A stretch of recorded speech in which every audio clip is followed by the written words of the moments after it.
I loved Superman. I loved Superman last year. I love Superman so much.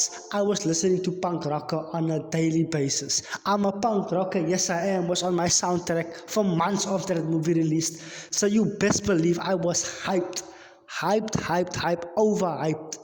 David Cornsworth brings this energy to Superman that no other actor has ever quite brought to Superman. He plays him with a boyish charm. Even the vibe of the Superman film, it's just something else. Like it's completely removed from Zack Snyder's dark and gritty universe. James Gunn and David Cornsworth created a hopeful Superman. A Superman with almost a charm to him, someone you could fall in love with in a way you never really could with the Henry Cavill stoic version of Superman.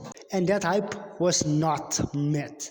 I think this movie can only be categorized as an absolute failure. This movie is a failure. This movie you could describe as a flop. It did not achieve anything that it set out to do. It is absolutely disastrous considering it is only the second film in this new DCU. Like, for your second film to flop like this, that is bad. The number one thing that I absolutely hated about this film, I'll put it as the number one bad thing in this film, and it sucks because it's the most important thing. The script wasn't brave enough. This was the most paint by numbers script I've ever seen. It was absolutely safe. It didn't try anything new. It didn't move the ball forward. I am not any more excited about this universe than when I was when I walked out of Superman. That is a failure. This movie had to move the ball forward for the DCU, and it did not. Every time I expected this movie to zig when I thought it would zag, it didn't. It stayed on a straight line. The script and this movie had nothing brave about it. It told a simple story and it never diverged from it. It didn't do anything special, it didn't do anything new. It was the most safe script I've ever seen. Another bad thing about this film was its villain. A superhero movie lives and dies by its villains. If you think about some of the best superhero movies of all time, it has a really good villain in it. Like the Joker, like Bane, like Thanos. All these great movies have great villains. Krem will not go down in the pantheon of great superhero villains. He'll go down in a different pantheon. I think he might go down as one of the worst superhero movie villains of all time. That might be a take that's a bit overreactive. That might be a take that's not gonna age well. But I've had a few days to think about it, and I think he's just plain. There's nothing special about him. Like, what do you know about Krem? What did you learn about Krem in this film? Nothing. You learned nothing. What is his motivation? He wants to steal girls? That's all I know. He likes to kidnap girls. Why is he doing it? What is his ambition? What is his backstory? We got nothing about that. He's just a paint by numbers movie villain. And that's going back to the script. Paint by numbers. Nothing special about it.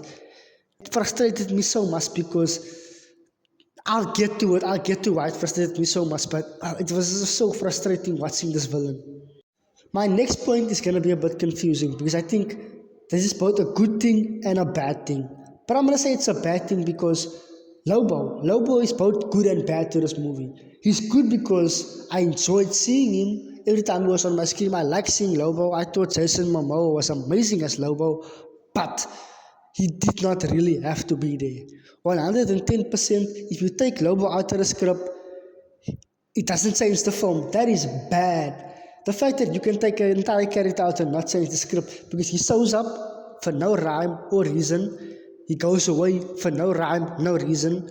I feel like they just wanted Lobo in this film and figured out some way to bring him in, but they weren't really creative about it. Yeah, Lobo is a weird one because yes, when he's on screen, it's fun to see him, but there's no real rhyme or reason for him to be there, which is weird.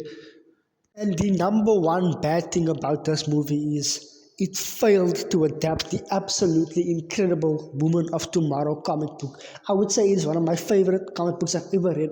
Woman of Tomorrow is just such an amazing story. And yes, I immediately thought, how is a 2-hour movie going to cover such a long, drawn-out story? But they could have done a better job than this.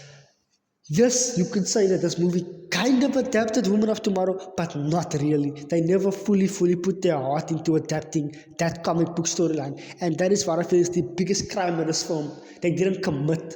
They didn't commit to adapting that story. If they did, we would have a completely different conversation right now.